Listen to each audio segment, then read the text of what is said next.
Buenas noches, soy Ana María Lomelí. Hoy al filo, hablemos de justicia con el maestro Netzaí Sandoval Ballesteros, director del Instituto Federal de Defensoría Pública.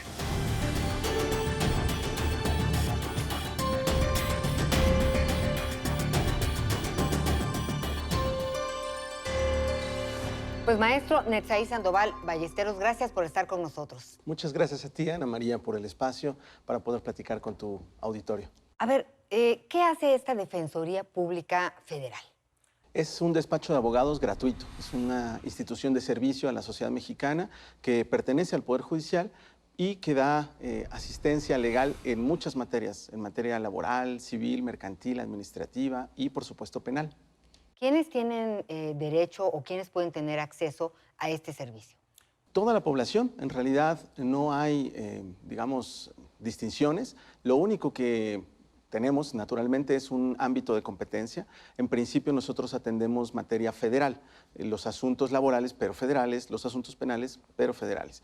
Y bueno, así en todas las materias. Sin embargo, últimamente nos hemos dado cuenta, y el propio presidente de la Suprema Corte de Justicia, el ministro Arturo Saldívar, ha detectado que muchos problemas que pues, necesitan una atención urgente, naturalmente son problemas del fuero local.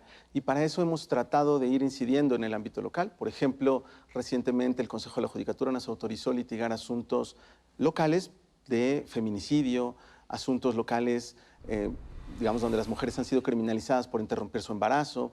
En fin, cada vez estamos tratando de acercarnos más a los problemas cotidianos de las personas. Sí, en el tema de las mujeres, yo leía por ahí un tuit que subiste en donde te refieres a que pues, el 68%, por ejemplo, de las mujeres privadas de la libertad son madres y muchas acusadas por delitos que cometieron sus parejas. ¿Cómo trabajas ahí? Porque si bien es una realidad, pues luego es difícil mostrarlo, ¿no? Claro. ¿Cómo operan ustedes? Nosotros hemos litigado muchísimos casos. Uno incluso llegó a la Suprema Corte de Justicia con el acompañamiento de nuestra unidad de litigio estratégico, de nuestra unidad de defensa penal, donde tenemos abogados que plantearon a los jueces y luego a los propios ministros de la Corte que juzgar con perspectiva de género no es simplemente favorecer a las mujeres.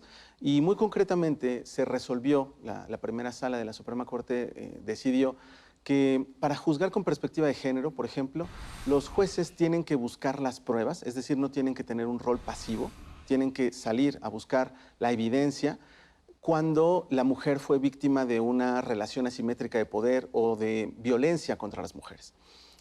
Es el caso, digamos, de muchas mujeres que son parejas de personas que o han cometido un delito o forman parte de alguna organización y que obviamente no tienen posibilidad de pues, denunciar o de escaparse de ese tipo de relaciones.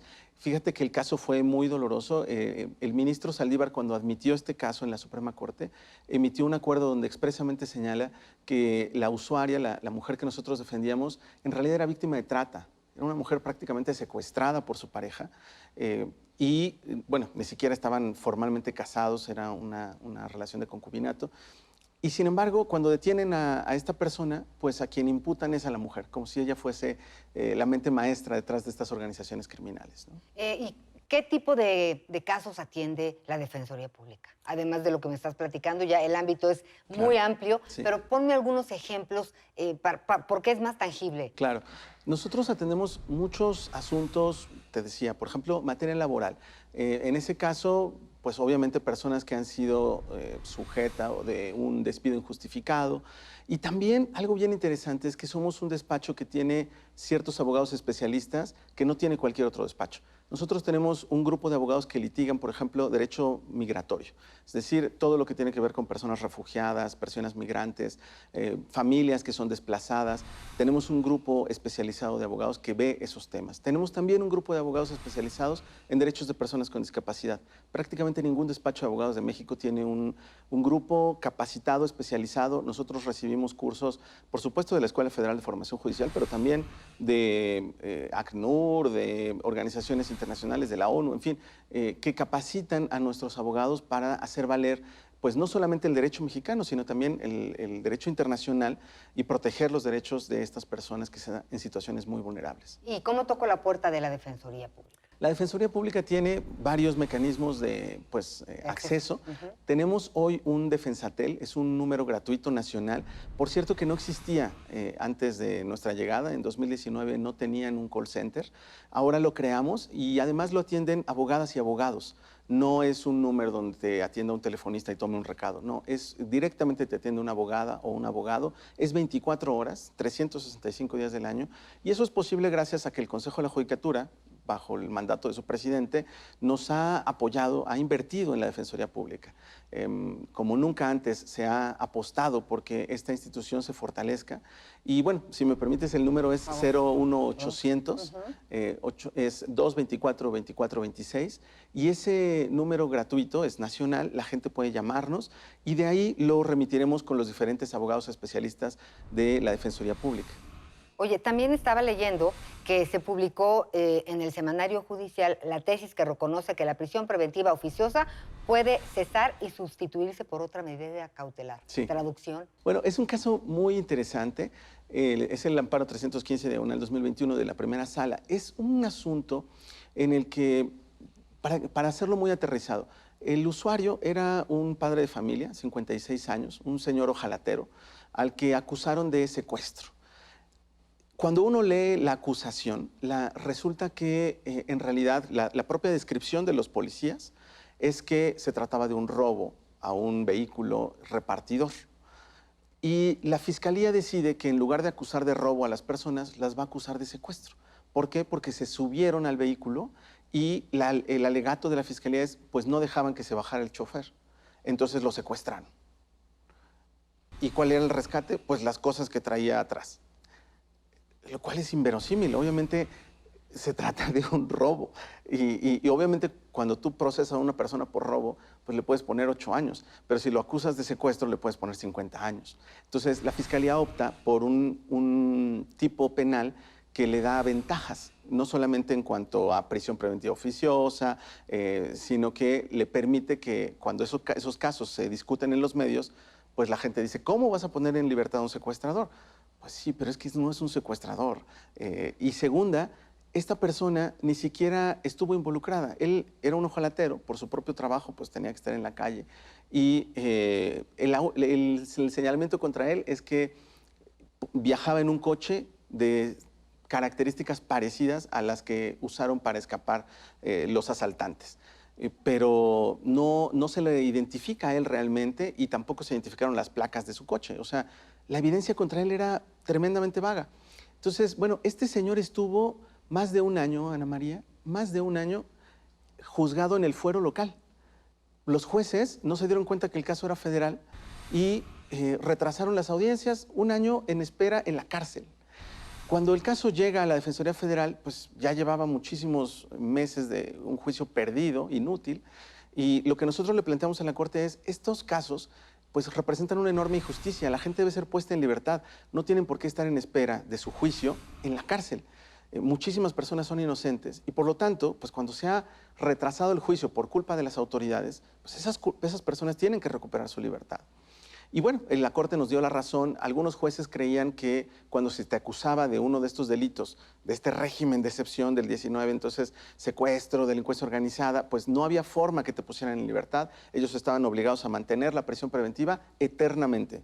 ¿Qué pasa con los jueces? ¿No? Porque, digo, son expertos en la materia, Claro. ¿no? De ellos dependen tantas cosas importantes, digo, vidas, Claro. ¿no? Se nos distraen, o sea, o el tema de la corrupción sigue siendo un fantasma en este sentido.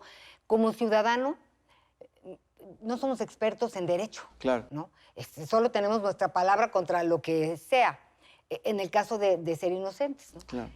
¿Cómo podemos buscar un abogado que realmente se preocupe por la situación antes que por pues, el dinero, ¿no? Claro. Porque luego hay otros abogados que son capaces de tardarse 3 años, Claro. ¿no? Que también conozco casos y les siguen pagando, y él dice cosas que nadie le entiende, pero sigue en el caso, y pues la gente sigue ahí Claro. años. Hay muchos problemas que explican estos retrasos.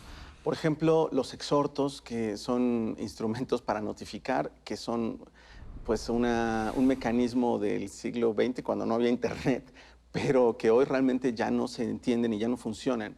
Y hay muchas reposiciones de procedimiento, en fin, hay muchos problemas que debemos afrontar en nuestro sistema judicial. Y en efecto, creo que es muy valioso que en tu programa se difunda para la gente que existen otro tipo de abogados.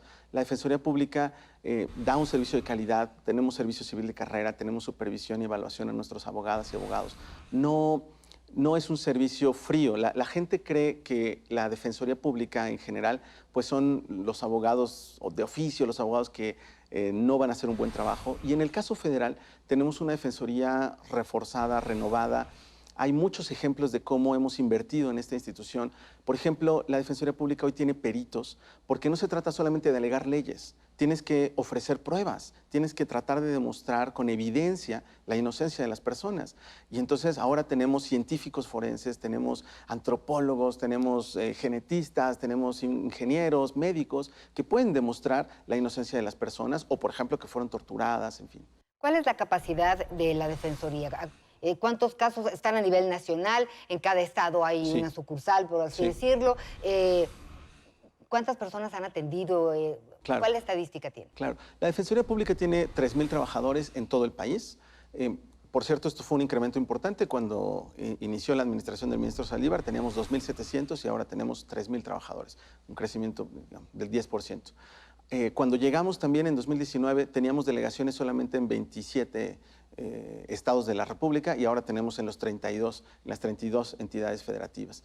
Y estamos presentes en más de 100 ciudades. Tenemos atención a más o menos 100,000 casos anuales. Es decir, tenemos una enorme capacidad de atención al público y eso, pues, con nuestros abogados penalistas, las y los defensores públicos, pero también, como te decía, tenemos abogadas y abogados en otras materias, migratorio, personas con discapacidad, muchas otras materias. Y además, creamos áreas nuevas durante esta administración. Ahora tenemos una unidad de litigio estratégico en derechos humanos, que fue la que litigó ese amparo de prisión preventiva oficiosa para que no se prolongue injustificadamente, y tenemos áreas nuevas como una Secretaría Técnica de Combate a la Tortura, que también ha logrado, por ejemplo, que se cree el Registro Nacional del Delito de Tortura. En fin, hemos tenido avances muy importantes con esta capacidad reforzada de la Defensoría. Y un tema muy importante que platicábamos antes de iniciar, por ejemplo, la atención a pueblos indígenas. Cuando llegamos teníamos capacidad de traducción de 39 variantes lingüísticas. De acuerdo al catálogo del INALI hay 364. Hay 68 agrupaciones, pero 364 variantes. Ahora la Defensoría Pública tiene 148 variantes lingüísticas. Es decir, podemos atender a muchos pueblos indígenas y lo estamos haciendo no solo en materia penal, sino defendiendo sus tierras, defendiendo su acceso al agua, muchas otras materias. Y bueno, ¿te parece? Es un tema, hay muchas cosas que platicar. Estaremos viéndonos pues con alguna frecuencia porque es demasiada información, pero sí creo que es importante estar bien asesorados y saber que, bueno, pues que hay abogados que antes que cobrar, bueno, que además es gratuito este servicio, sí van a informar y pues trabajar conforme a derecho. Maestro Netzaí Sandoval, ¿te parece si jugamos al filo para despedirnos? Con mucho gusto. Lo primero que se te ocurre es la mejor respuesta. De acuerdo. Libertad.